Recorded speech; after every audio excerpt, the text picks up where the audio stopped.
So let's go ahead and take a look at polyprotic acids. So what are polyprotic acids? Basically, polyprotic acids are acids that have more than one proton to give away into solution. They have multiple ionization constants, and so basically you can see them here. They're indicated by Ka1, A2, A3. That's indicating this is the first proton to be removed, second proton, third proton. Okay, and they always disassociate in a stepwise fashion. So basically, the first proton is going to be given away before the second one or the third one is.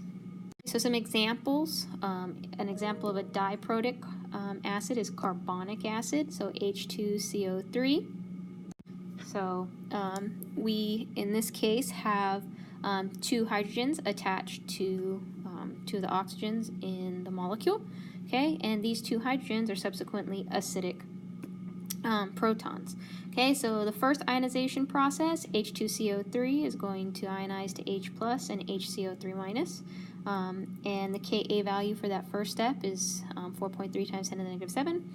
Okay, and then the HCO3 minus, it's going to also ionize into H plus and the carbonate ion.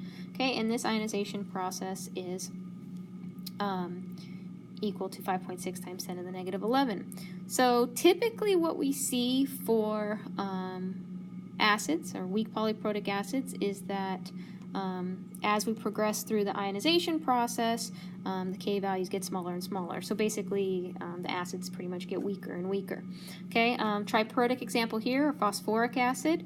Okay, obviously the first ionization step, second ionization step, third ionization step. So notice, guys, the items produced in the first ionization step, one of them is the acid that's going to be disassociating in the second ionization step, and so forth. Okay, so basically, now that we're familiar with what polyprotic acids are and their relative strengths of Ka as the ionizations occur, let's go ahead and let's look at some calculations. We're going to go ahead and look at the disassociation, the ionization process associated with phosphoric acid. So remember, phosphoric acid is a triprotic acid. Basically, we know that these are the three species that are going to be able to give up protons in solution. Okay, now remember, guys, the concentrations of H plus through each successive ionization step are going to become smaller and smaller because the acids become weaker and weaker and subsequently don't ionize to as great an extent. So basically, really, only the first species is really going to put very much H plus into solution. Okay, so when we're calculating our pH, we usually look at just the first ionization H plus value, because the other two really don't contribute very much to the overall change in pH. Okay, so with this problem, what they're wanting us to do is calculate the pH of a 5.0 molar phosphoric acid solution, and then they want us to calculate the equilibrium concentrations of our H3PO4, our H2PO4 minus, our HPO4 minus 2, and our PO4 3 minus. So we were given Ka in this problem. Okay, we were also given our initial concentration of 5.0 molar phosphoric acid. Okay, so we have our initial concentration, we have our equilibrium expression, so we can subsequently utilize that along with an ice table to figure out our concentration of H plus in solution. Now remember, we talked about the fact that, as the ionizations occur, basically the amount of H plus being put in solution is less and less. So really only this first species is going to contribute significantly to the concentration of H plus. Okay, so we're going to go ahead and basically set up our ice table. We have our initial concentrations, we have our changes, and our subsequent equilibrium values. Okay, we plug these values into our equilibrium expression, okay, which we know is going to be the following.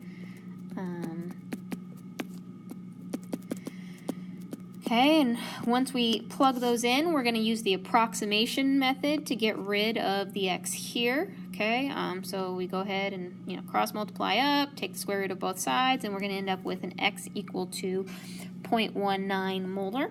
Okay, and so that's our concentration of both H plus and H2PO4 in solution.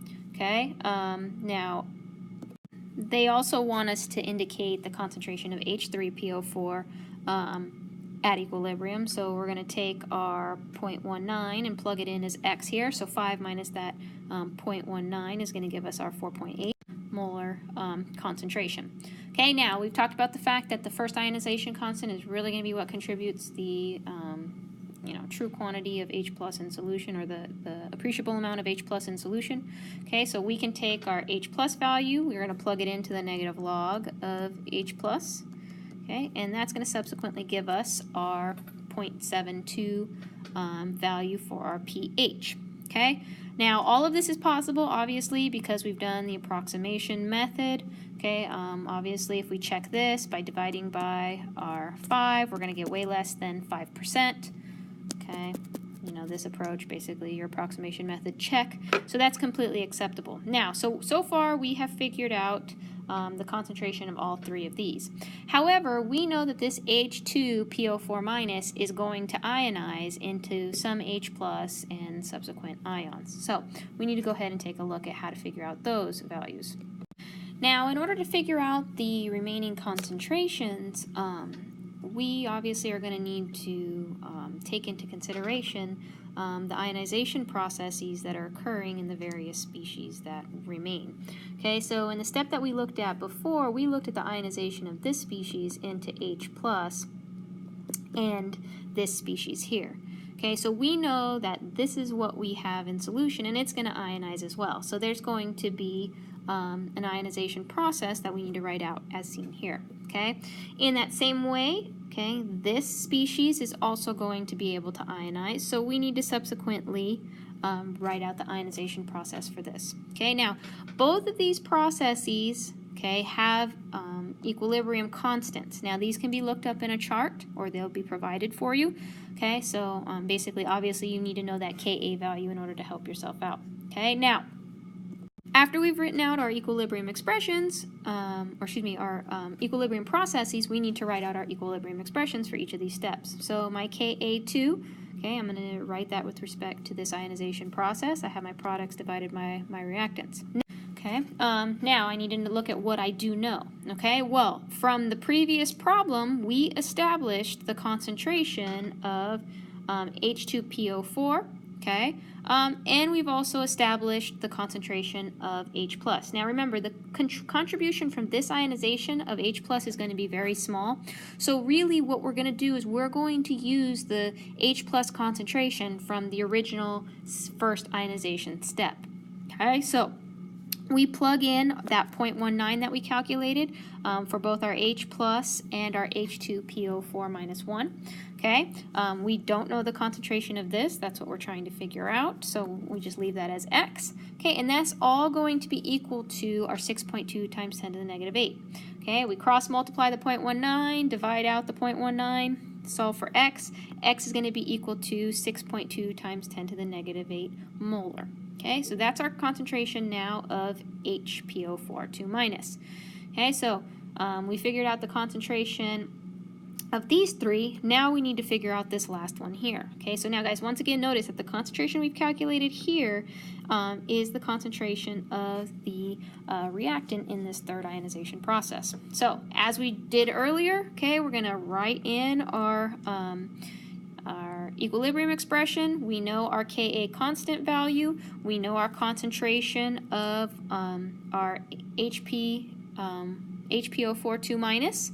Okay, we plug that in. We know our concentration of our acid is going to be 0.19, right? We're just the acid production, or the H plus production from these steps, is so small that basically we don't even account for it.